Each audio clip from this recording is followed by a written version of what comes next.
सोनी को फाइनली याद आ गया कि उसकी नेक्स्ट मूवी अगले ही महीने रिलीज़ होने वाली है और उसका ट्रेलर इन्होंने अभी तक ड्रॉप नहीं किया है।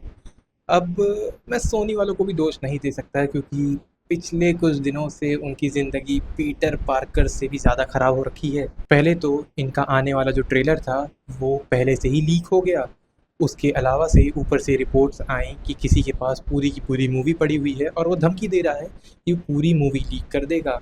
ऊपर से फैंस जितने भी हैं वो लीक ट्रेलर को लेकर के इतना ज़्यादा बवाल मचा रहे थे ऑनलाइन प्लेटफॉर्म्स पर कि सोनी को भी मजबूरन अपना ट्रेलर ड्रॉप जो है डिले करना पड़ा।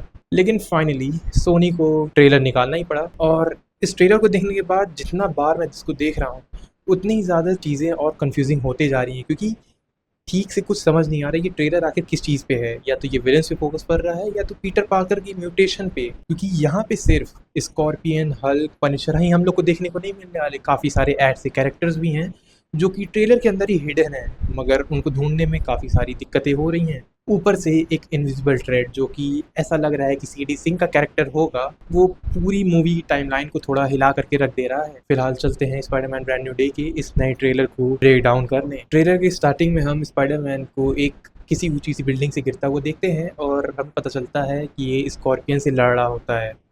शुरू में तो स्कॉर्पियन काफ़ी बुरी तरीके से मार रहा होता है और स्कॉर्पियन लगभग पीटर पार्कर या फिर स्पाइडरमैन को ओवर पावर कर लेता है, मगर पीटर की आंखों में सडनली मतलब कुछ चेंज टाइप का होता है। उसकी आंखें पूरी की पूरी तरीके से ब्लैक हो जाती हैं। अब यहीं पे एक इंटरेस्टिंग फैक्ट बताता हूँ। पीटर ने अब तक जितनी भी बार अपनी लगभग 3 बार मेरे ख्याल से अपनी पावर के ऊपर कंट्रोल लूज़ किया है और उन तीनों बार ग्रीन गॉब्लिन की धुलाई हुई है बहुत अच्छे से। 2 बार तो टोबी मैguire वाले स्पाइडरमैन ने किया, 1 बार हम लोगों ने नो वे होम में टॉम हॉलैंड को ही देखा और तीसरी बार जब हो रहा है तो स्कॉर्पियन को भी इसका स्वाद मिल ही जा रहा है। क्योंकि यहाँ पे सीन में जब पीटर की आंखें ब्लैक हो जाती हैं तो हमें समझ आता है कि पीटर किसी तरीके की म्यूटेशन से अंडरगो कर रहा होता है और वो अपनी पावर के ऊपर से पूरा कंट्रोल लूज़ कर देता है। मगर उसके बाद जो हम लोग स्कॉर्पियन की धुनाई देखते हैं, मतलब एपिक था भाई। वो स्कॉर्पियन को समझ आ गया क्यों उसे स्पाइडरमैन से पंगा नहीं लेना चाहिए। और मतलब ट्रेलर का ये पहला ही सीन था और मतलब इसको देख कर ना अच्छे से अमृत की प्राप्ति हुई है भाई। म्यूटेशन वाली इस बात को ट्रेलर में बहुत ज़्यादा बार रिपीटेडली दिखाया गया है। जैसे पीटर्स के काफ़ी सारे डायलॉग्स हैं कि I am losing my mind, I am totally out of control, और फिर ऑर्गेनिक वेब्स का अपने आप ही उसके हाथ से निकलना। ये सब इंडिकेट करता है कि प्रॉब्लम केवल उसके अंदर मतलब मेंटली नहीं चल रही है, प्रॉब्लम उसकी पावर्स के साथ भी आ रही हैं, जिसकी वजह से वो अच्छे से फाइट नहीं कर पा रहा है। इस चीज़ का प्रॉपर एग्जांपल हम लोग आगे के एक और सीन में देखते हैं जहाँ पे पीटर अपने वेब शूटर्स को अपने हाथ पे लगा रहा होता है, मगर वो मतलब किसी वजह से इजेक्ट हो जाती है, मतलब रिलीज़ हो जाती हैं और सामने वाली के शीशे पे चिपक जाती हैं। हमको अगली सीन में दिखाया जाता है कि वो कुछ और नहीं बल्कि उसके अंदर का जो म्यूटेशन है, अब उस म्यूटेशन की वजह से उसके पास नई पावर आ गई है ऑर्गेनिक वेबिंग की, जो कि उस वेब शूटर्स को रिजेक्ट कर रही है। और पीटर के साथ क्योंकि ये एकदम स्पॉन्टेनियस चेंज है तो उसको समझ नहीं आ रहा है कि आखिर वो हो क्या रहा है, तो काफ़ी ज़्यादा कंफ्यूज है पीटर इस समय पे। अब इसी म्यूटेशन के लिए पीटर जवाब ढूंढने के लिए डॉक्टर बैनर के पास जाता है, जहाँ पे अगर थोड़ा सा हम लोग ध्यान दें तो पीटर की शर्ट पे लिखा रहता है एम्पायर स्टेट यूनिवर्सिटी, जिससे एक चीज़ थोड़ी सी हमें समझ में आती है कि पीटर ने MIT ना जा करके ESU में अपना एडमिशन ले लिया ताकि वो नेड और MJ को मेरे ख्याल से सेफ गार्ड टाइप का कर सके। फिलहाल अगर वही पीटर और बैनर वाली सीन पे वापस आएँ तो पीटर बैनर से म्यूटेशन के बारे में थोड़े सवाल जवाब पूछता है और बैनर जो रहते हैं वो जब पीटर को DNA सप्रेशन के बारे में बताते हैं, साथ ही में वो उनको अपने एक हाथ का डिवाइस दिखाते हैं। अब ये डिवाइस एक तरीके से हल्क की पावर को सप्रेस करता है, मतलब कि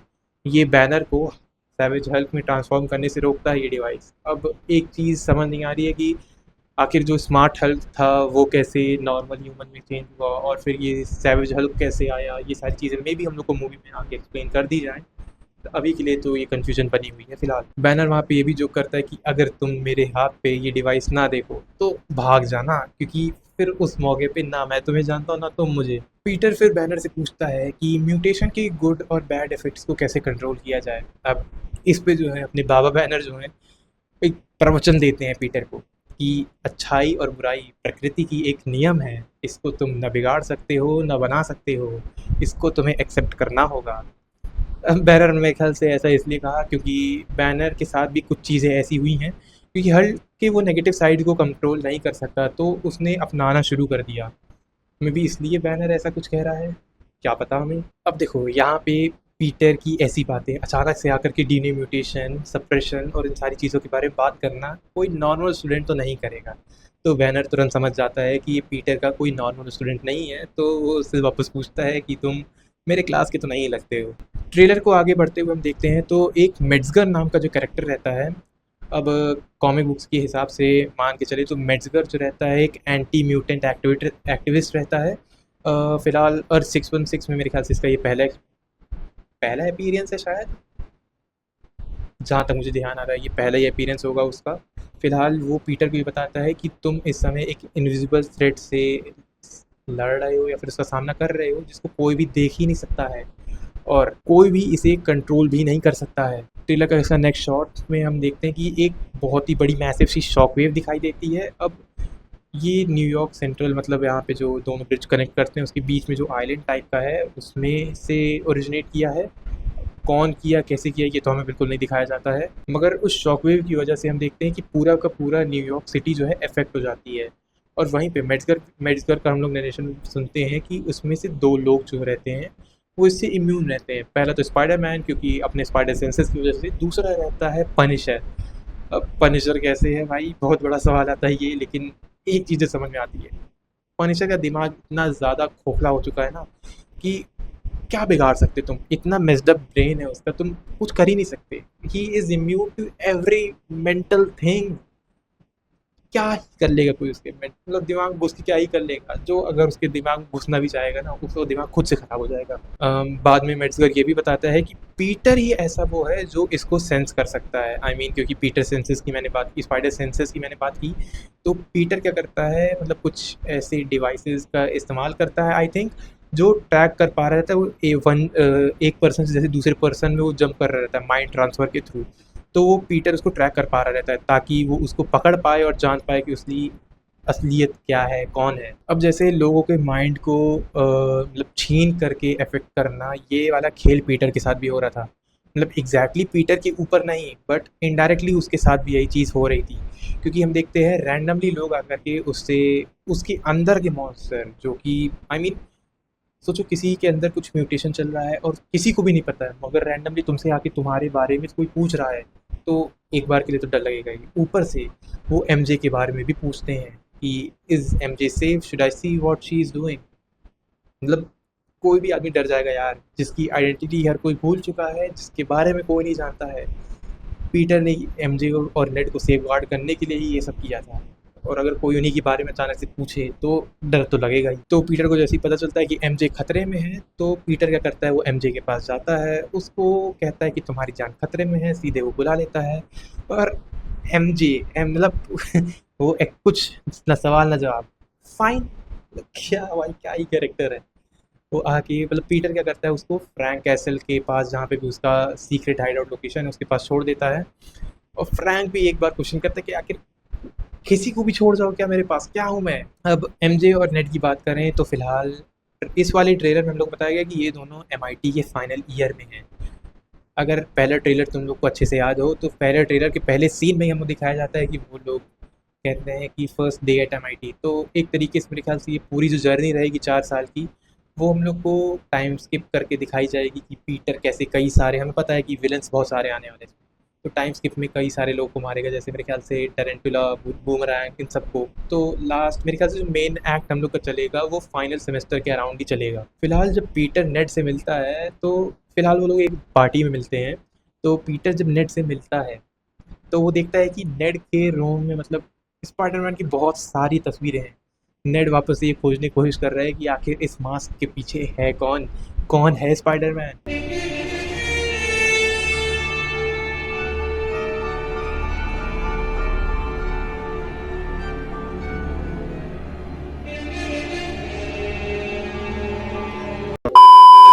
फिलहाल वहाँ पे एमजे आती है और वापस से अपने आप को री इंट्रोड्यूस कराती है, क्योंकि नेड और एमजे दोनों लोग पीटर को एकदम से भूल चुके हैं। फिलहाल आगे जा कर के हमें एक सीन ऐसा भी दिखाया जाता है जो पीटर के लिए थोड़ा दर्द भरा रहता है। वहाँ पे वो देखता है कि एमजे अपने एक नए बॉयफ्रेंड के साथ है।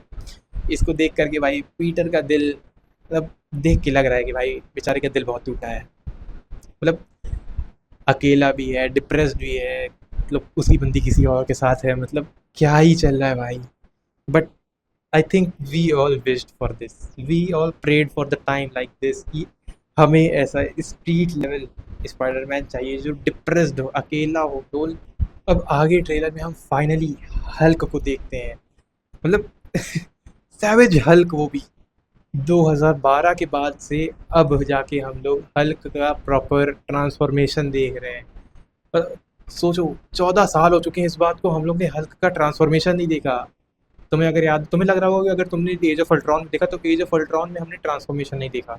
एज ऑफ अल्ट्रॉन में हमने ये देखा था कि हल्क पहले से ही मतलब हल्क सैवेज हल्क वाले फॉर्म में है और लड़ रहा है, मगर हमने ट्रांसफॉर्मेशन होते हुए उसका नहीं देखा। मतलब देखो, मैं ब्रेव न्यू वर्ल्ड नहीं बात कर रहा हूँ, मैं उसको हटा दूँ, वो रेड हल्क था, मुझे फ़र्क ही नहीं पड़ता रेड हल्क से, मुझे ये वाला हल्क चाहिए। ये हल्क भाई जो नॉस्टैल्जिया फीलिंग आ रही है ना, इट्स ग्रेट। और उसके जस्ट बाद हम लोग हल्क को थंडर क्लैप करते हुए देखते हैं। मतलब क्या ही सीन है भाई, क्या ही सीन है। फिलहाल पीटर पीटर और हल्क के बीच में हम लोग को मेरे ख्याल से इस मूवी में थोड़ी बहुत फाइट देखने को मिलेगी। इसके बाद हम ट्रेलर के एकदम एंड वाले पोर्शन में आ जाते हैं। अब यहाँ से शुरू होती काफ़ी ज़्यादा इंपॉर्टेंट चीज़ें। यहाँ पे हम देखते हैं कि पीटर जो रहता है जेल में रहता है। अब जेल क्यों इसलिए बहुत ज़्यादा इंपॉर्टेंट हो जाती है, क्योंकि अभी जस्ट डेयर डेविल का सीज़न 3 ख़त्म हुआ है और वहाँ पे हम देखते हैं कि डेयर डेविल भी जेल में जा चुका है। तो मे बी हो सकता है यहाँ पे क्या मैट मर्डॉक इसमें कैमियो दे सकता है, मे बी बहुत ही स्लाइट चांसेस हैं, लेकिन ठीक है जो भी है। और क्योंकि हैंड निंजास को भी हम लोग ने डेयर डेविल के पुराने नेटफ्लिक्स वाले में देखा हुआ है कि काफ़ी मेन विलन के तौर पे काम करते हैं, और यहाँ पे भी द हैंड जो रहता है वो पीटर को जेल में आकर के काफ़ी बुरी तरीके से मार चुका रहता है। यहाँ पे पीटर का चेहरा हम लोग काफ़ी खून देखते हैं, काफ़ी चोटिल देखते हैं, मगर पीटर अपनी पावर को यहाँ पे एहसास करता है और उसकी आंखें वापस से ब्लैक चली जाती है, वही म्यूटेशन वाले तौर पे जब लोगों ने ट्रेलर के एकदम स्टार्टिंग में देखा था। और ऊपर से हैंड निंजास की जो गंदी वाली कुटाई होती है ना, मज़ा आ जाता है। अब ट्रेलर के लास्ट सीन की बात करें तो ट्रेलर का लास्ट सीन जो है काफ़ी ज़्यादा ह्यूमरस था, क्योंकि यहाँ पे स्पाइडरमैन जो रहता है डीओडीसी के मतलब कर्मचारियों से घिरा रहता है, कर्मचारी क्या मतलब ऑफिसर से घिरा रहता है। यहाँ पे स्पाइडरमैन क्या करते हैं, यहाँ पे लड़ने से पहले वो स्ट्रेचिंग करता है, और इवन सामने जो उसकी डीओडीसी वाला बंदा खड़ा रहता है उससे तक पूछता है कि क्या तुम स्ट्रेचिंग करते हो। I mean peak Spiderman moment भाई, पीक। मतलब ऐसा इसलिए मेरे ख्याल से दिखाया गया क्योंकि पीटर को अब हाई स्कूल से निकले हुए 4 साल हो चुके हैं और उसकी उम्र भी धीरे धीरे बढ़ी रही है, तो बहुत ही इंटरेस्टिंग वे था ये दिखाने का। अब वैसे बात करें नॉर्मली तो मुझे लगता है कि पीटर पार्कर के साथ जो होगा कि नो वे होम वाले हम लोग सीधे कॉन्सिक्वेंसेस से देखते हुए आएंगे कि अब तक चल क्या रहा है उसके साथ। अब बात करें ट्रेलर के मेन विलन्स के बारे में तो देखो, टूम्बस्टोन, टैरेंटुला, बूमरैंग, ये सब तो कंफर्म्ड है, मगर इसके अलावा भी हमें पता है कि बहुत सारे विलन्स आने वाले हैं। मैं द हैंड को कहाँ से भूल गया, वो भी थे इतने आखिर में इतने सारे। लेकिन ट्रेलर उनको बहुत ज़्यादा मेन फोकस नहीं दिखाता है। ट्रेलर एक मिस्टीरियस कैरेक्टर के ऊपर बहुत डीपली थोड़ा दिखाता है, मतलब काफ़ी कम ही शॉट्स दिखाए गए, मगर इतना समझ में आ रहा है कि ये जो मिस्टीरियस कैरेक्टर है यही शायद मेन विलन होने वाला है, या फिर वाली है, मुझे कहना चाहिए। तो फिर एक पॉसिबिलिटी जो ऑब्वियस है जो सामने निकल के आ रही है कि वो ये जो मिस्टीरियस कैरेक्टर है ये और कोई नहीं बल्कि सेडी सिंह हो। और ये अब इन क्या प्ले कर रही हैं क्या नहीं कर रही हैं ये हमें बिल्कुल नहीं समझ आता, क्योंकि जितने बार भी इनका शॉट दिखाया गया एक तो पीछे से हम लोग को दिखाया गया, और एक जो फ्रंट फेसिंग शॉट था उसमें भी चेहरा पूरी तरीके से मतलब छुपा दिया गया है, मतलब पहचान ही नहीं सकते तुम कि क्या ये एक्चुअल में सीडी सिंह हैं या नहीं। देखो इतना तो पता है कि सीडी सिंह इस मूवी में अपीयर हो रही हैं, इतना तो कंफर्म्ड है, मगर किस कैरेक्टर के रोल में ये बहुत सारी स्पेकुलेशन चल रही। रूमर्स के हिसाब से अगर मान के चले तो हो सकता है ये जीन के का कैरेक्टर होगा, और कुछ लोग को तो ये भी लगता है कि ये शायद रेचल समर का कैरेक्टर हो, वही जो हम लोग ने पुरानी वाली एक्समैन मूवी में देखा था एज अ विलन के तौर पे। अब यहाँ पे कोई कैट वुमन भी हो सकती, क्या मतलब पॉसिबिलिटीज़ बहुत सारी हैं, बहुत ही सारी हैं, कुछ समझ नहीं आ रहा है। इतने वही मैं कह रहा हूँ ना कि इस ट्रेलर को जितना बार देखोगे तुम लोग उतनी ज़्यादा कन्फ्यूजन बढ़ती जाएगी कि आखिर विलन है कौन, आखिर स्टोरी किस बात पे चलने वाली है। क्या ये पीटर की म्यूटेशन को एक्सप्लोर करेगी एकदम पूरी तरीके से वहीं पे जाएगी, या फिर विलन को भी साथ में लेके चलेगी, तो समझ नहीं आ रही, या फिर जा किस ट्रेजेक्टरी पे रही है। बट एक चीज़ कही जा सकती है कि Jean Grey as a villain लाना बहुत ही ज़्यादा इम्पॉसिबल वाला टास्क रहेगा, क्योंकि एक ओमेगा लेवल म्यूटेंट को लाना, वो भी केवल स्पाइडरमैन से लड़वाने के लिए। बल्कि जब हम लोग ने एक्समैन वाली मूवी में फाइट देखी थी भाई, एक्समैन तक की ऐसी तैसी हो गई थी उसको हराने में, तो स्पाइडरमैन अकेले इतना बड़ा थ्रेट तो नहीं संभाल सकता है। और दूसरी तरफ जहाँ पे म्यूटेंट्स अपनी आइडेंटिटी बहुत ही ज़्यादा सीक्रेटिव रखने की कोशिश करते हैं, वहाँ पे इतना खुल्लम खुल्ला कि पूरे के पूरे न्यूयॉर्क सिटी को डिस्ट्रॉय करना, एक डेंजर लेवल पे ले जाना, तो चांसेस बहुत ही रेयर है, या तो कोई कंट्रोल करवा के करवा रहा हूँ मे बी, फिर भी यार बिलीव करना बहुत ही मुश्किल है। अब मेरे हिसाब से मुझे जो लगता है कि मार्वल, देखो हमें पता है कि माइंड कंट्रोल कर रही है, शॉकवेव बहुत ही ह्यूज लेवल पे रिलीज़ कर रही है कि पूरे के पूरा न्यूयॉर्क सिटी अफेक्ट हो रहा है, तो क्योंकि पॉसिबिलिटी हो सकती है, इसीलिए मैंने कहा ओमेगा लेवल म्यूटेंट ही है जो अगर ऐसा कर सकता है। दूसरा जो कैरेक्टर मेरे दिमाग में आता है वो रहते हैं मिस्टर नेगेटिव।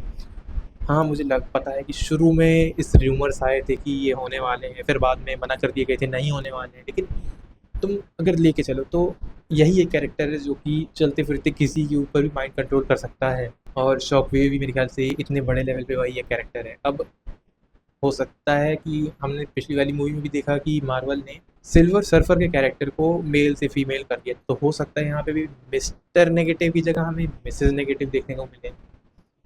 ये मेरी एक थ्योरी है, जो कि चांसेस मुझे नहीं लगता है कि बिल्कुल सही होगी, मगर अगर हो गई तो I will be very happy. और दूसरी तरफ अगर हल्क की बात करें तो मुझे नहीं लगता है हल्क एज अ विलन हम लोग को दिखाया जाएगा। हाँ, ये चीज़ हो सकती है कि हल्क को कोई और कंट्रोल कर रहा हो, जैसे एज ऑफ अल्ट्रॉन में वांडा ने जब उसको एकदम ही पागल कर दिया था, तो भाई टोनी स्टार्क को आना पड़ा था रोकने के लिए, और उसकी पसीने छूट गए थे। और ऊपर से ग्रे हल्क वाली थ्योरी भी चल रही है, क्योंकि स्पेशली जब टॉम हॉलैंड और जिंडाया ने अभी रिसेंट इंटरव्यू में भी हल्क की कलर को लेकर के अभी बात की थी। बात है ना, विलन इस पूरी मूवी में प्रॉपरली समझ ही नहीं आ रहा है कि आखिर कौन होने वाला है। सबसे बड़ा मेन पॉइंट यही है, और मेरे ख्याल से ये काफ़ी इम्पोर्टेंट रहेगा। मेरे ख्याल से अगर इसको चीज़ तुम देखने भी जाओ तो ये सेकंड नंबर पे आती है, क्योंकि सबसे पहले तो लोग एक तो पीटर पार्कर की म्यूटेशन को देखने के जाएंगे, वो तो ऑब्वियसली 100% श्योर है, क्योंकि ऑर्गेनिक वेबिंग और सारी चीज़ें मिलना बहुत बड़ी बात है ये। अब अगर सारी की सारी थ्योरीज और चीज़ों को जोड़ के एक पॉसिबल स्टोरी लाइन क्रिएट करने की कोशिश की जाए, तो एक चीज़ हो सकती है, वो स्ट्रीट लेवल विलन से फाइट करे अपनी, मतलब वही पीटर पार्कर नॉर्मली जो करता है। सेकंड फेज रहेगा मेरे ख्याल से वो उसकी म्यूटेशन की पावर और जो इनविजिबल कैरेक्टर का थ्रेट है उसमें पूरा इन्वॉल्व रहेगा। बीच में हम लोग वही पनिशर और हल्क सभी चीज़ों को देखेंगे कि म्यूटेशन की जो पावर, म्यूटेशन जो आएगा वो डॉक्टर बैनर सीधा उसको कनेक्ट करेगा। पनिशर मेरी भी जो अभी स्पेशल आया था पनिशर का, उससे कनेक्टेड रहेगा डायरेक्टली, क्योंकि पनिशर अब यहाँ पे एकदम पगला चुका है, लोग पनिशर के पीछे पड़े हुए हैं, पनिशर लोगों के पीछे पड़ा हो, तो हो सकता है पनिशर की इस मतलब एकदम पागलों वाली किलिंग को रोकने के लिए स्पाइडरमैन को आना पड़े, जो एक चीज़ मुझे ऐसा लग रहा है वो होगी इस मूवी में। दूसरा इनविजिबल थ्रेट, जो ये इनविजिबल कैरेक्टर है इसके बारे में मुझे बहुत ज़्यादा कन्फ्यूज़न हो रही है कि क्या यही मेन विलन होने वाली है, या फिर दूसरी एक और पॉसिबिलिटी है कि ये पीटर पार्कर को केवल मतलब वार्न करने आई हुई है दूसरी किसी टाइमलाइन से। क्योंकि अगर देखो, हम लोग ने अभी तक एमसीयू में किसी भी म्यूटेंट को नहीं देखा है प्रॉपरली, तो हो सकता है ये डूम्सडे और फिर जो पूरा मल्टीवर्सल कांड हुआ हुआ है तो उसके चक्कर में यहाँ पे आई हो पीटर को वार्न करने। क्या होगा यार, वो बहुत बहुत बड़ा वाला कन्फ्यूज़न है यहाँ पे। मुझे ऐसा नहीं, मुझे मतलब इतना मैं तुम्हें श्योर हूँ कि सेडी सिंह का जो कैरेक्टर है अगर विलन वाले रोल में भी रहा तो डायरेक्टली एज अ विलन नहीं दिखाया जाएगा, कोई 100% उसको कंट्रोल करेगा। बाकी मे बी नेड और एमजे की बात करें तो पीटर, जैसे हम लोग पता है पहले ट्रेलर में एक नेट चिट्ठी लिख करके उनको बताने की कोशिश करेगा कि कैसे मैं ही स्पाइडरमैन हूँ, तुम लोग मुझे जानते थे, तुम मेरे दोस्त थे, एमजे मेरी गर्लफ्रेंड थी, नेट सब कुछ, मतलब वो सारी चीज़ें। मगर थोड़ा विश्वसनीय कम लगेगा हम लोगों को अगर मेरे ख्याल से जैसे हम लोग देखते हैं ना नेड अपने बोर्ड रूम में जाकर के पूरा डिसाइफर करने की कोशिश कर रहा है कि आखिर कौन है स्पाइडर, अगर उस वे में चलेगा तो आई थिंक ज़्यादा बिलीवेबल रहेगा। वो लगेगा हाँ ठीक है, वापस से वही चीज़ें रिकर हो रही हैं। ये साला बिजली को भी अभी जाना था। मूवी मेरे ख्याल से जब थर्ड फेज़ में अपना शिफ्ट होगी तो उसकी म्यूटेशन वाली जो पावर है वो और ज़्यादा सीरियस होने लगेगी, वो कंट्रोल अपने ऊपर से बहुत ही ज़्यादा खोने लगेगा। तो अपनी स्पाइडर पावर्स को कि तुम नहीं कंट्रोल कर पाए, किसी भी विलन के सामने जो पीटर पंचेस अपनी होल्ड बैक करता है वो होल्ड बैक नहीं करेगा। मेरे ख्याल से उसकी शुरुआत स्कॉर्पियन से होगी या तो द हैंड से। मे बी स्कॉर्पियन वाला जो हम लोग का एंगल है वो स्टार्टिंग में भी दिखाया जा सकता है। बाकी मुझे ये लगता है कि मूवी का सबसे बड़ा बिगेस्ट प्लॉट ट्विस्ट ये हो सकता है कि पीटर और ये इनविजिबल थ्रेट अलग अलग प्रॉब्लम की तरफ नहीं जा रहे हैं, बल्कि दोनों एक ही प्रॉब्लम का सेम सॉल्यूशन की तरफ ही हो सकता है जा रहे हैं। ऐसा नहीं हो कि ये जो इनविजिबल थ्रेट है, मे भी हो सकता है प्रॉब्लम हो, बहुत बड़ी प्रॉब्लम हो, मेन विलन के तौर पे आ जाए। बट अगर ये सेडी सिंह का कैरेक्टर हुआ तो आई थिंक सो, मतलब मेरी ऐसी एक पॉसिबिलिटी है कि ये शायद पीटर की हेल्प करने की कोशिश करे, क्योंकि म्यूटेंट्स को हम जानते हैं कि उन्हें पता रहता है अच्छे से कैसे इन सारी चीज़ों को हैंडल किया जाए। हो सकता है हेल्पिंग हो या फिर ना हो, या या फिर एंड में ये भी दिखा सकते हैं कि पीटर को खुद ही अपनी जो अनकंट्रोलेबल पावर है उसके कॉन्सिक्वेंसेस देखने को मिले। कुछ रिपोर्ट्स तो ऐसी भी कह रही हैं कि पीटर मूवी के एंड में मर जाएगा, और मे बी पॉसिबल ऐसा ठीक रहेगा या नहीं, बहुत चांसेस मुझे नहीं दिख रहे हैं। मुझे कुछ समझ भी नहीं आ रहा है कि इसके ऊपर मैं आखिर क्या कहूँ। बट अगर ऐसा होता है तो आगे हम लोग इसको कैसे किस तौर पे देखें, क्योंकि मूवी डायरेक्टली हम लोग को डूम्सडे से कनेक्ट होगी, ये पहले से पता है। तो मे बी एक चांस रहेगा, जो एक बूंद जो उसकी वेनम की छूटी हुई थी, हो सकता है वो यहाँ पे किसी तरह काम आ जाए। मे बी वेनम के तौर पे यहाँ पे पीटर पार्कर का रेजरेक्शन हो जाए यहाँ पे। क्योंकि हो सकता है अब तक जो हमारा वेनम था वो पीटर को इसलिए नहीं एज अ होस्ट ले रहा था क्योंकि पीटर पीटर को एज अ प्रॉपर वो होस्ट नहीं देख रहा था, मगर आफ्टर म्यूटेशन हो सकता है वो उसके साथ परफेक्टली कंपैटिबल हो। देखो पॉसिबिलिटीज़ इनफाइनाइट हैं, एंडलेस है, कुछ भी नहीं कह सकते अभी हम क्या चल रहा है, क्या होने वाला है। मगर एक चीज़ तो तय है कि न्यूयॉर्क सिटी को बचाने के चक्कर में पीटर अपनी आइडेंटिटी ज़रूर खो देगा। यहाँ पे हम पीटर पार्कर को यहाँ पे उतना नहीं देखेंगे, मगर हम लोग स्पाइडरमैन को हम लोग ज़्यादा उभरते हुए देखेंगे। दो बात ये है कि पीटर और स्पाइडरमैन दोनों एक ही पर्सन की दो अलग आइडेंटिटी हैं, ठीक? और दोनों के बीच में एक परफेक्ट मतलब 50-50 रहना बहुत ज़्यादा ज़रूरी है। तो अगर ये ओवरकम हो गया और स्पाइडरमैन ओवरटेक कर लिया तो हो सकता है इसका हमें कॉन्सिक्वेंस देखने को मिले, या फिर ये बेटर रहेगा। पता नहीं, बहुत सारी चीज़ें हो सकती हैं। बाकी ये ट्रेलर बहुत सारे क्लूज़ छुपा रहा है, बहुत सारी चीज़ें छुपा रहा है। बाकी सारी चीज़ें हम लोग को मूवी देखने पे ही अच्छे से पता चलेंगी। मगर सबसे बड़ा सवाल फिर भी एंड डे तक यही रह जाएगा कि आखिर ये इनविजिबल थ्रेट है कौन, और सेडी सिंह कौन से कैरेक्टर को प्ले कर रही है। क्योंकि भाई जिसको लेकर के अभी हज़ारों थ्योरीज वीडियो सब कुछ आने वाली है, और आई थिंक मैं उन सभी को देखने वाला हूँ क्योंकि काफ़ी इंटरेस्टिंग रहेगी ये चीज़ें। और सबसे बड़ी बात ये भी रहेगी कि पीटर पार्कर के साथ आखिर ये हो क्या रहा है, कि म्यूटेशन सडन कैसे उसके अंदर शुरू हुई। ये 2-3 बड़े सवाल हैं जो हम लोग को मूवी देखने पे मेरे ख्याल से समझ में आएंगे। बाकी तुम लोग को ये पूरा ट्रेलर कैसा लगा, क्या एक्सपेक्टेशन लेके जाओगे तुम लोग इस मूवी को देखने वक्त, और क्या लगता है तुम्हें कि सीडी सिंह कौन से कैरेक्टर को प्ले करने वाली है।